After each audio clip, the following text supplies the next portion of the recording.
In this episode, we look at why you are your best you. Get excited because this is Tiny Leaps, Big Changes.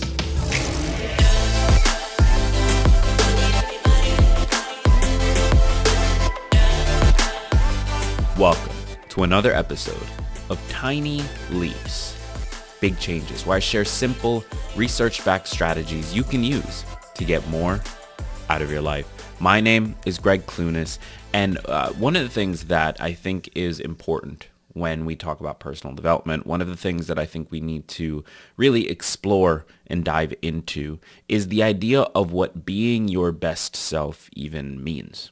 Like, what is that? What is that actually? Because I think it's a phrase and a desire, a goal that we all kind of just like casually throw out. You know, it's really easy to say. It's very tweetable. It's very shareable. It's one of those things that when somebody asks like, oh, how did you get into personal development? Why are you doing this? Why are you doing that? It's very easy to say, you know, I just really want to be the best version of me that I can be. And this is an idea that is central to the idea of personal development. It is focused around being your best you, upgrading the version of yourself that you are now to the version that you want to be. And this is something I've talked about on this show many times as well. You know, this idea that the you who exists now is not the you who can accomplish XYZ goal. And the reason that we go on a journey in order to accomplish a goal is to become that version of ourselves.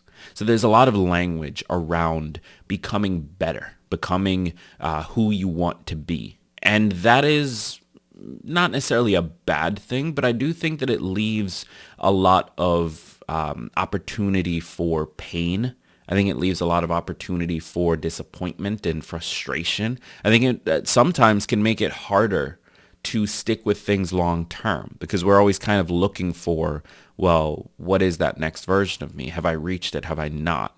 Rather than looking at where we are today in that one moment, whatever that moment is for us. I think that it can lead to an endless chase, an endless need to be better and to do more and never really recognizing what it was we were working so hard for in the first place. There's so many people that become someone different. They've accomplished some major goal that they've had. And along the way, along that journey, they get so caught up in the measurement and looking at whether or not they're there that they forget to smile and be happy with the changes that they've already made, with the successes that they've already had. And then when they do reach it, they forget to enjoy it because they've now moved the goalpost so far ahead that it almost doesn't matter anymore.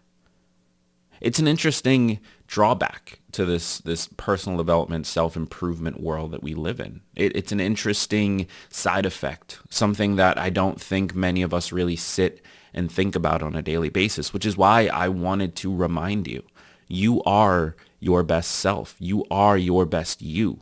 And what I mean by this is that you, who you are now, will always be you. It doesn't matter what journey you go on. It doesn't matter what you do along the way or who you need to become in order to do XYZ. None of that matters. You are your best you. You will always be your best you.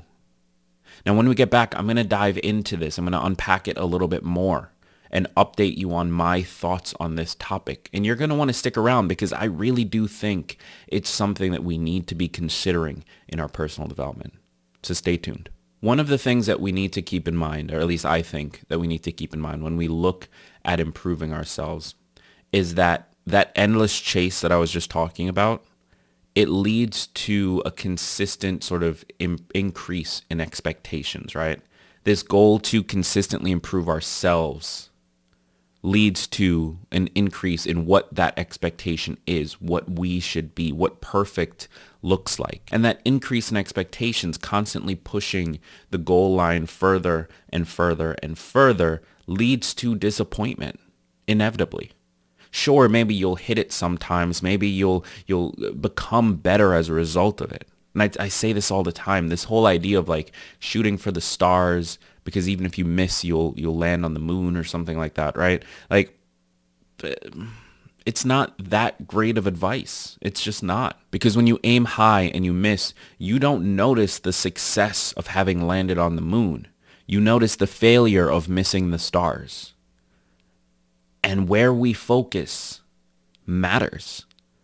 Because you can shoot high, you can miss, you can end up somewhere better off than where you were and spend the rest of your life being disappointed and frustrated that you weren't good enough, that you didn't get to where you wanted to be. Now, does that mean that you have to aim low? No.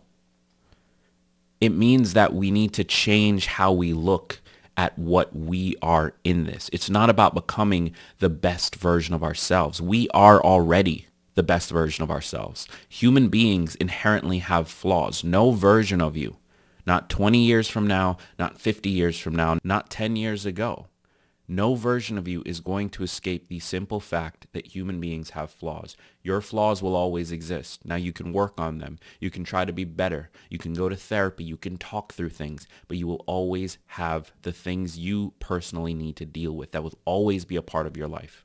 There is no perfect version of you out there. I know that's going to make you a little bit sad maybe. Maybe it makes you angry. Maybe you want to turn off this recording right now and just stop listening to the podcast. Like, screw you, Greg. You said I wasn't perfect. I get it. I get it. But that's the truth. There is no perfect version of you. There never will be a perfect version of you. Accepting yourself, being the best version of you, means accepting who you are now. It's not actually about striving for more. It's accepting the person that you are today. That's it. You are already there. You are already the best version of yourself. Now, I recognize that that doesn't necessarily mean that you always do the things that you want to do or that you've achieved all the goals you want to achieve. That stuff doesn't matter ultimately. That has nothing to do with you as a person, as a human being. That's just accolades.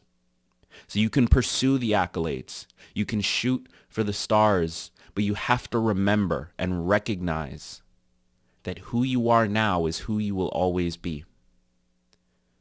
That could be a good thing. That could be a bad thing. But it is who you will always be. That doesn't mean that that's always how you're going to treat people. That doesn't mean that that's always how you're going to act. That doesn't mean that the bad habits that you have are always going to be there. That's not what I'm referring to. I'm just talking about you as an individual, as a human being. You will always carry the baggage you have. You will always deal with the mistakes and the struggles that you do. And along the way, hopefully, you'll remember that you love yourself and that you should love yourself and that you deserve to love yourself. And once you do, anything you achieve, whether that is landing among the stars or missing in landing on the moon, will feel like an accomplishment. Thank you for tuning in today. I encourage you to check out today's sponsor, Blinkist. They are a phenomenal tool for getting information quickly from some of the best personal development books out there. I highly recommend them. Head over to Blinkist.com/tinyleaps or click the link in the description of this episode. I've been Greg Clunis. Thank you so much for being here. And remember that all big changes come from the tiny leaps you take every day.